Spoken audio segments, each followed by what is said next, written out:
नमस्ते बच्चों, हिंदी संस्कृत शिक्षा चैनल के माध्यम से आज हम पढ़ेंगे कक्षा 6 का द्वादश पाठ दशमः त्वम असि। बच्चों, कभी कभी हम ऐसी गलतियां कर रहे होते हैं जिसका हमें खुद को पता नहीं चलता और अन्य व्यक्ति आकर जब हमारी गलती में सुधार कर देता है तो हम खुश हो जाते हैं। यहाँ पर कोई समस्या भी हमें सुझाई नहीं दे रही और ना ही हमें उसका समाधान करना है। बस एक सामान्य सी बात है कि हम कहाँ पर गलती कर रहे हैं और किस प्रकार से हमारी गलती का सुधार हो जाता है। तो दशमः त्वम असि एक हास्य कथा भी आप इसे कह सकते हैं। बहुत ही इंटरेस्टिंग स्टोरी है, यानी बहुत ही रोचक कहानी है। आइए पढ़ते हैं पाठ दशमः त्वम असि। इस पाठ के माध्यम से 1 से लेकर 10 तक की गिनती स्त्रीलिंग, पुल्लिंग और नपुंसकलिंग में बताई गई है, तो वो भी हम सीखेंगे और साथ ही इस पाठ का अनुवाद करेंगे और इस पाठ के प्रश्नोत्तर भी हम करेंगे। तो चलिए सबसे पहले हम इस पाठ के शब्दार्थ देखते हैं। शब्दार्थः इदानीम, इदानीम यानी अब, जिसको हम इंग्लिश में कहते हैं नाउ। एकदा, एक बार। वंस, जब भी स्टोरी शुरू होती है तो वंस अपॉन ए टाइम, एक बार, इस प्रकार से शुरू होती है। स्नानाय, नहाने के लिए। For bathing. निर्मलम, साफ, क्लीन। शीतलम, ठंडा, कोल्ड। तीर्थवा, तैरकर। आफ्टर स्विमिंग, यानी तैरने के बाद या तैरकर, आफ्टर स्विमिंग। नायकः, नायकः मानी नेता, लीडर। चिरम, देर तक, फॉर ए लॉन्ग टाइम। नायक हम किसको कहते हैं? नेता को कहते हैं। जब भी कोई टोली होती है तो उस टोली का कोई नायक अवश्य ही होता है जो उस टोली को निर्देश दे रहा होता है, तो उसे हम नायक कहते हैं। चिरम का अर्थ है देर तक, काफी समय तक। For a long time. उत्तीर्ण यानी पार कर लिया। क्लोज्ड ओवर यानी पार कर लिया। नदी के संदर्भ में यहाँ आया है कि नदी को पार कर लिया। आगे ये शब्दार्थ दिए हुए हैं। तदा, तदा का अर्थ है तब। देन, अगणयत, गिना, काउंटेड। स्नात्वा, नहा कर, आफ्टर बाथिंग। अपरह, अपरह मानी दूसरा। अनोदर, पुनः, पुनः को फिर, दोबारा। अगेन। आसन, आसन मतलब थे या थी। वर। नद्याम, नदी में। In the river. तूष्णीम, मौन, साइलेंट। पथिकः, राहगीर, ट्रेवलर।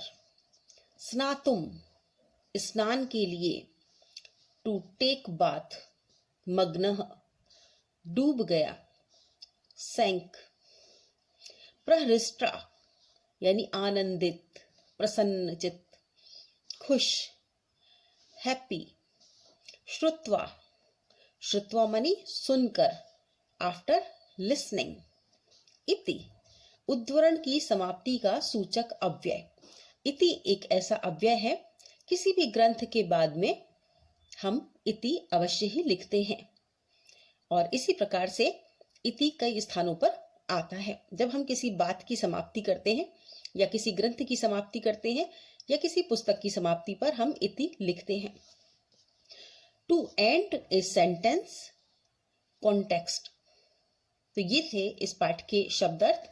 शब्दार्थ के बाद हम पढ़ेंगे पाठ दशमः त्वम असि, यानी 10वें तुम हो। चलिए देखते हैं क्या कहानी है। एकदा 10 बालका स्नानाय नदीम अगच्छन्। एक बार, 10 मानी 10, बालका मानी बच्चे, बालक, स्नानाय नहाने के लिए, नदीम नदी में, अगच्छन् गए।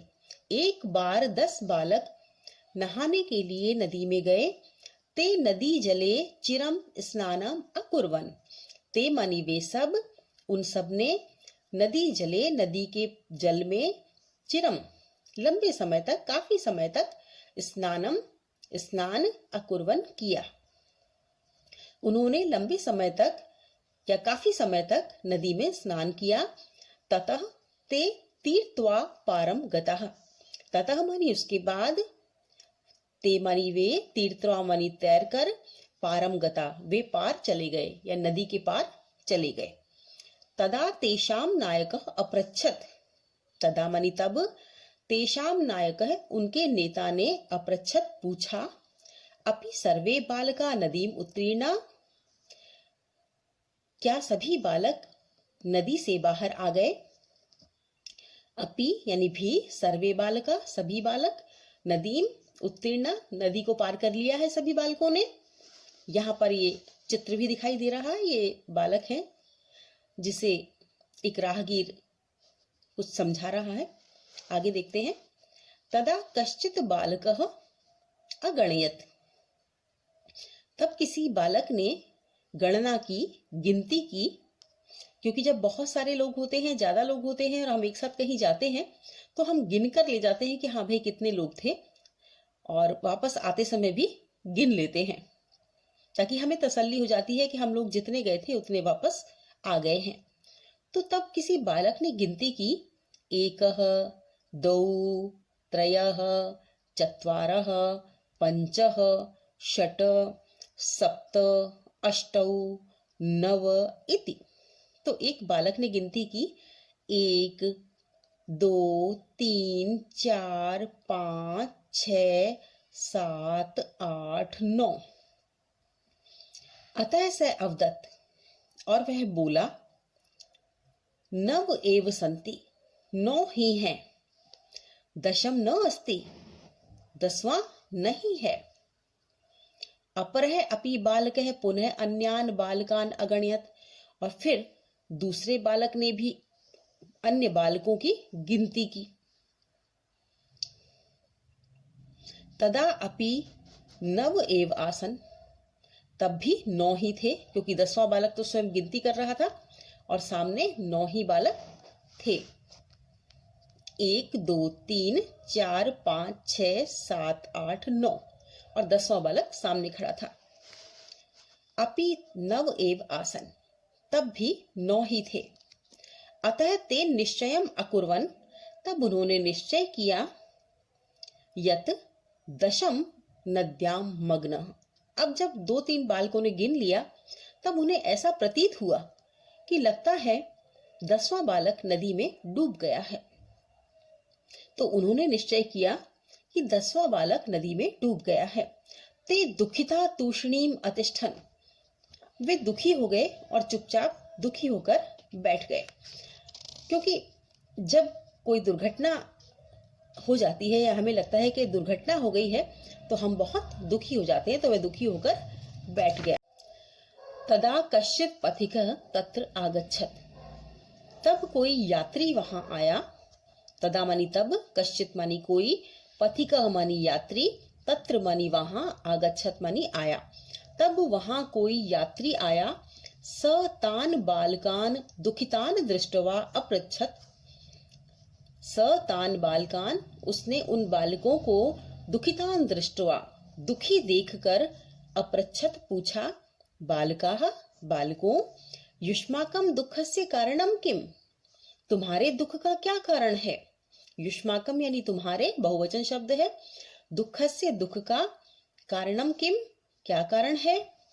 बालका नाम नायकः अकथयत्, बच्चों के नायक ने कहा, बच्चों के नेता ने कहा, वयम 10 बालकाः स्नातुम आगताः, वयम 10 बालकाः स्नातुम आगताः, हम 10 बालक नहाने के लिए आए थे। इदानीं नव एव स्म, अब हम 9 ही हैं। एकः नद्यां मग्नः इति, एक नदी में डूब गया है। पथिकः तान अगणयत्, यात्री ने उन्हें गिना। तत्र 10 बालका एव आसन, तब 10 बालक ही थे। एव शब्द जो है वो निश्चय अर्थ में आता है, तो तत्र 10 बालका एव आसन, वहां 10 बालक ही थे। स नायकम आदिशत, उसने नेता को आदेश दिया, नेता को कहा, त्वम बालकान गणय, कि तुम बालकों को गिनो। स तू नव बालकान एव अगणयत, जब सेतु वह भी, उसने भी 9 बालकों को ही गिना। तदा पथिक अवदत, तब पथिक ने कहा, तब यात्री ने कहा, दशमें त्वम असि इति, कि अरे 10वां तो तुम हो। तदा पथिक अवदत, तब पथिक ने कहा, दशमें त्वम असि, 10वें तुम हो। इति तत् श्रुत्वा प्रहृष्टा भूत्वा सर्वे गृहम् अगच्छन्। तत् श्रुत्वा प्रहृष्टा भूत्वा सर्वे गृहम् अगच्छन्। यह सुनकर वे सभी खुश हो गए और खुश होकर घर चले गए। तो ये है कहानी दशमें त्वम असि। हमने इसका अभी अनुवाद किया और अब हम देखेंगे इसके प्रश्नोत्तर। अभ्यासः। पहला प्रश्न है उच्चारणम कुरुत, उच्चारण करें। यहाँ पर संख्यावाची शब्द दिए हुए हैं पुल्लिंग, स्त्रीलिंग और नपुंसकलिंग में। तो ये बताया गया है कि 1 से लेकर 4 तक संख्यावाची शब्द पुल्लिंग में अलग होते हैं, स्त्रीलिंग में अलग होते हैं और नपुंसकलिंग में अलग होते हैं। और इसके पश्चात 5 से लेकर 10 तक जो संख्यावाची शब्द हैं वह तीनों लिंगों में ही एक से होते हैं। यानी हमें 4 तक अलग अलग शब्दों को याद करने की आवश्यकता है कि पुल्लिंग, स्त्रीलिंग, नपुंसकलिंग में 4 तक संख्यावाची शब्द कौन से होंगे। इसके बाद 5 से लेकर 10 तक हमें याद करने की आवश्यकता नहीं है। और इसके बाद भी जो चलते हैं संख्यावाची शब्द वह भी समान ही चलते हैं। तो चलिए देखते हैं पुल्लिंग, स्त्रीलिंग, नपुंसकलिंग में अलग अलग शब्द कौन कौन से हैं। एक के लिए यहाँ कहा गया है पुल्लिंग में एकः, स्त्रीलिंग में एका और नपुंसकलिंग में एकम। यानी एक पुरुष है तो हम एकः बालकः कहेंगे, स्त्रीलिंग में अगर एक लड़की है तो हम एका बालिका कहेंगे, और नपुंसकलिंग में अगर एक फल है तो एकम फलम ये कहेंगे। तो इस प्रकार से जब हम वाक्य में इनका प्रयोग करते हैं तो ये पुल्लिंग, स्त्रीलिंग, नपुंसकलिंग के हिसाब से अलग अलग उपयोग में आते हैं। अब है 2 के लिए हम पुल्लिंग में कहेंगे द्वौ, स्त्रीलिंग में कहेंगे द्वे और नपुंसकलिंग में कहेंगे द्वे। तो 2 अगर बालक हैं तो हम क्या कहेंगे, द्वौ बालकौ, और अगर लड़कियां हैं 2 तो हम क्या कहेंगे, द्वे बालिके और द्वे फले।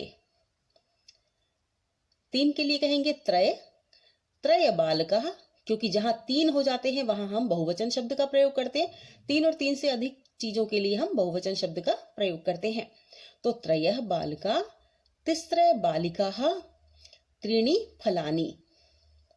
इसी प्रकार से चत्वारः बालका, चतस्रः बालिका और चत्वारि फलानि। तो यहाँ अलग अलग शब्द दिए हुए हैं। पुल्लिंग में एकः, द्वौ, त्रयः, चत्वारः इस तरह पढ़ेंगे। स्त्रीलिंग में एका, द्वे, तिस्रः, चतस्रः इस प्रकार पढ़ेंगे। और नपुंसकलिंग में हम पढ़ेंगे एकम, द्वे, त्रीणि और चत्वारि। इसके बाद आते हैं ये 5 से 10 तक के शब्द। देखते हैं, बिल्कुल समान शब्द हैं इसलिए एक ही बार इसको पढ़ लें। पंच, षट, सप्त, अष्ट, नव और 10 ये तीनों लिंगों में समान चलते हैं। इसके बाद आता है ये दूसरा प्रश्न हमारा, प्रश्न नाम उत्तराणि लिखत, कि हमें प्रश्नों के उत्तर लिखने हैं। तो पहला प्रश्न है कति बालकः स्नानाय अगच्छन्, कितने बालक स्नान के लिए गए। बिल्कुल सही, 10 बालकः। आप अपनी पुस्तक में लिख लें या फिर अपनी कॉपी में लिख लें।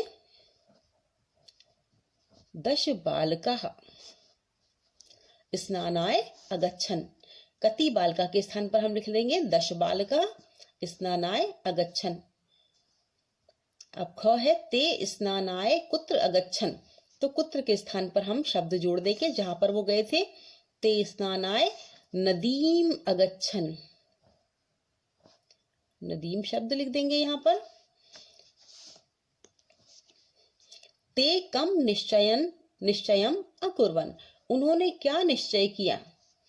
उन्होंने निश्चय किया ते निश्चयम अकुर्वन् यत, ये नहीं लिखेंगे हम, प्रश्नवाचक चिन्ह इसलिए। ते निश्चयम अकुर्वन् यत 10मः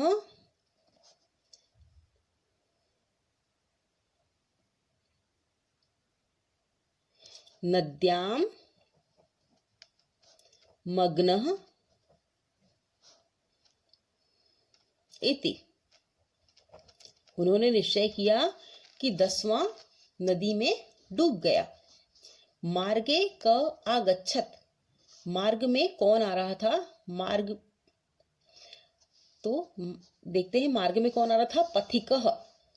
तो हम लिख देंगे मार्गे पथिकः आगच्छत। कह के स्थान पर हम लिख देंगे पथिकै, क्योंकि क है प्रश्नवाचक शब्द। पथिकै किम अवदत्, तो हम लिखेंगे पथिकै अवदत् यत् 10मः त्वम् असि, कि 10वें तुम हो। पथिक ने क्या कहा? पथिकै अवदत् यत् 10मः त्वम् असि। ये हुआ हमारा दूसरा प्रश्न। प्रश्न संख्या 3, शुद्ध कथनानां समक्षम सत्य इति अशुद्ध कथनानां समक्षम असत्य इति संकेतम कुरुत। यानी शुद्ध कथन के सामने सही का निशान लगाएं और अशुद्ध कथन के सामने हम गलत का निशान लगाएं। जिस प्रकार से हम आम और न लिखकर सही और गलत को हम पहचान रहे थे, सही और गलत वाक्यों की हम पहचान कर रहे थे, उसी प्रकार से इसमें थोड़ा सा अलग कर दिया है। इसमें सही और गलत का निशान लगवाया है। तो चलिए देखते हैं। 10 बालका स्नानाय अगच्छन्, क्या ये बात सही है कि 10 बालक स्नान के लिए गए? हाँ, बिल्कुल सही है। तो हम यहाँ राइट का निशान लगा देंगे, सही का निशान लगा देंगे। सर्वे वाटिकायाम अभ्रमन्, ख है सर्वे वाटिकायाम अभ्रमन्, सभी वाटिका में भ्रमण कर रहे थे। नहीं, गलत है ये बात, इसलिए गलत का निशान लगाएंगे। ते वस्तुतः 9 बालका एव आसन, वे वास्तव में 9 बालक ही थे। नहीं, ये गलत है। बालकः स्वयं न अगणयत, बालक ने स्वयं को नहीं गिना। हाँ, बिल्कुल ये सही बात है, वह 9 बालक ही गिन रहा था, स्वयं को नहीं गिन रहा था। सही है। एकः बालकः नद्यां मग्नः, एक बालक नदी में डूब गया था। नहीं, ऐसा नहीं था, वे ऐसा समझ रहे थे, किंतु यह बात असत्य है। ते सुखिता तूष्णीम अतिष्ठन्, वे सुखी होकर चुपचाप बैठ गए। नहीं, ये बात गलत है, क्योंकि वे इस बात से दुखी थे कि एक बालक नदी में डूब गया है। तो ये बात गलत है, इसको हम गलत लिखेंगे, रॉन्ग का निशान लगाएंगे। को अपि पथिके न आगच्छत, कोई भी यात्री नहीं आया। ये बात भी गलत है, क्योंकि एक यात्री आया था और उसने बच्चों को गिनकर बताया था कि वे 10 बच्चे हैं। तो ये बात गलत है, यहां गलत का निशान हम लगा देंगे। इसके बाद पृष्ठ संख्या 72 पर देखेंगे, 72 पर आगे लिखा हुआ है, नायकः अवदत् 10मः त्वम् असि इति। नायक ने कहा 10मः त्वम् असि इति, 10वें तो तुम हो। नहीं, ये गलत है, क्योंकि पथिकः अवदत् 10मः त्वम् असि इति, क्योंकि पथिक ने, यात्री ने कहा था कि 10वें तुम हो, नायक ने नहीं कहा था। तो ये गलत है, यहाँ गलत का निशान लगा देंगे। और ते सर्वे प्रहष्टा भूत्वा गृहम् अगच्छन्, वे सभी प्रसन्न होकर घर को चले गए, आ गए, घर को गए। वे सभी प्रसन्न होकर, खुश होकर घर को गए। ये बात सही है, तो इस पर हम सही का निशान लगा देंगे। अब है चौथा प्रश्न, मंजूषातः शब्दान चित्वा रिक्त स्थानानि पूरयत, यानी इस बॉक्स से, इस पेटिका से शब्दों का हम चयन करेंगे और उन शब्दों का चयन करके रिक्त स्थानों में भर के इन रिक्त स्थानों की हम पूर्ति करेंगे, जो भी एक खाली जगह दे रखी है। चलिए देखते हैं कौन सा शब्द कहाँ पर फिट होता है।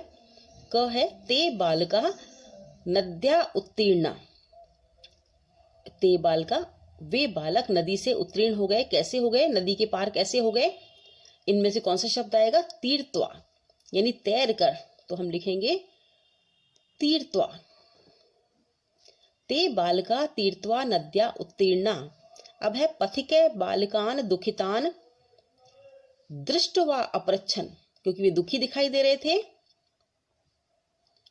दृष्टवा लिख दें यहाँ पर, साथ साथ काम करते जाएं आप।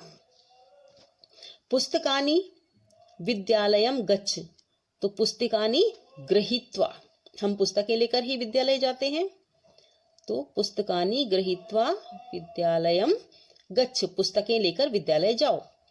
पथिकस्य वचनम, वचन को हम क्या करते हैं, सुनते हैं, तो श्रुत्वा, पथिकस्य वचनम श्रुत्वा सर्वे प्रमुदिताः गृहम् अगच्छन्, पथिक के यात्री के वचन सुनकर सभी प्रसन्न होकर घर को चले गए। पथिक है बालकान अकथयत दशमे त्वम असि, तो बालकों को क्या करके उन्होंने कहा, गणयित्वा, तो हम लिख देंगे गणयित्वा। पथिक है बालकान गणयित्वा अकथयत दशमे त्वम असीति, पथिक ने, राहगीर ने बालकों को गिनकर कहा कि 10वें तुम हो। मोहने कार्यम कृत्वा गृहम गच्छसि, कार्यम कृत्वा, कार्य को करके घर जाएगा। मोहन कार्य करके घर जाता है, ये वर्तमान काल का रूप है, इसलिए जाता है यहाँ लिखेंगे। और चौथा प्रश्न जो था, इसमें एक खास बात है कि इसमें गणयित्वा, श्रुत्वा, दृष्टवा, कृत्वा, गृहीत्वा, तीर्थवा, इसमें सभी कत्वा प्रत्यय लगा हुआ है। तो कत्वा प्रत्यय के बारे में मैं आपको बता दूं कि कत्वा प्रत्यय और ल्यप प्रत्यय उन शब्दों में लगते हैं जहां पर 2 क्रियापदों का होना पाया जाता है, उन वाक्यों में ये प्रयुक्त होते हैं। और इनसे कत्वा प्रत्यय और ल्यप प्रत्यय से बने हुए शब्द उन वाक्यों में प्रयुक्त होते हैं जहां पर 2 क्रियाओं का होना पाया जाता है, जैसे कि मैं विद्यालय जाकर घर जाऊंगा। तो इस तरह से जो वाक्य बनते हैं, ये सारे वाक्य इसी प्रकार के हैं। और इनमें अंतर ये होता है कि कत्वा प्रत्यय उपसर्ग रहित धातुओं में लगता है और ल्यप प्रत्यय उपसर्ग युक्त धातुओं में लगता है। तो यहाँ सारे उपसर्ग रहित धातु हैं। अब देखिए, ते बालका तीर्थवा नद्या उत्तीर्णा, उन्होंने तैर कर नदी को पार किया। यह 2 बातें हो गई। और पथि के बालकान दुखितान दृष्टवा अपृच्छत, तो दुखित देख कर पूछा, पहले तो दुखी देखा उनको, फिर उससे पूछा। फिर पुस्तकानि गृहीत्वा विद्यालयम गच्छ, पुस्तकों को ग्रहण करो पहले, फिर विद्यालय जाओ, ये पुस्तकें लेकर विद्यालय जाओ, 2 बातें हो गई। पथिकस्य वचनम श्रुत्वा, पहले तो पथिक के वचन सुने, एक बात हुई। सर्वे प्रमुदिता गृहम अगच्छन्, और खुश होकर घर चले गए, तो यहाँ पर भी 2 बातें हो गई। पथिक है बालकान गणयित्वा, पहले पथिक ने बालकों को गिना, उसके बाद कहा, तो 2 बात हो गई। मोहन कार्यम कृत्वा गृहम गच्छति, मोहन पहले कार्य करता है, उसके बाद घर जाता है, तो यहाँ पर भी 2 बातें हो गई। यानी 2 क्रियाओं का होना पाया जाए, वहां पर कत्वा प्रत्यय लगता है। अब है चित्राणि दृष्टवा संख्याम लिखत, चित्रों को देखकर आपको संख्या लिखनी है कि ये कितने हैं, और उस संख्या को हम क्या कहेंगे संस्कृत में। तो कितने हैं ये, 1 2 3 4 5 6 7 8, तो अष्टकंदुकानि, क्योंकि 4 के बाद जितने भी शब्द हैं वो सब संख्यावाची शब्द स्त्रीलिंग, पुल्लिंग, नपुंसकलिंग में एक समान चलते हैं, इसलिए हमने लिख दिया अष्ट कंदुकानी।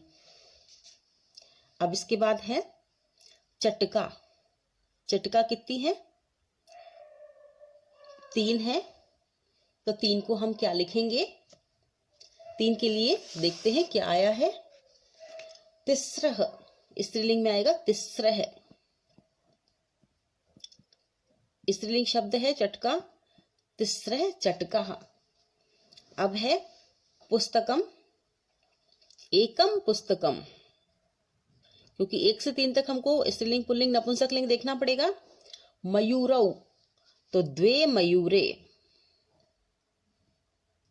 मयूरौ शब्द आया है, तो 2 मयूरौ, 2 मयूरौ। इसके बाद बालिके, तो क्या लिखेंगे, या स्त्रीलिंग शब्द में 2 जब हम लिखते हैं तो किस प्रकार से लिखते हैं, क्या शब्द आता है, 2 बालिके। इसके बाद है तालाह, ये ताले दे रखे हैं, कितने हैं? 1 2 3 4 5 6। तो षट तालः, षट तालः। अब है कपोताः, 1 2 3 4 5, तो पंच कपोता, पंच कपोता। अब इसके बाद है पत्राणि, पत्ते कितने हैं ये? 1 2 3 4 5 6 7 8 9 10, तो 10 पत्राणि। तो इस प्रकार से ये पाठ के प्रश्नोत्तर हुए। हमने आज पढ़ा पाठ दशमः त्वम् असि। इस पाठ के हमने शब्दार्थ जाने, अनुवाद किया और प्रश्नोत्तर किए।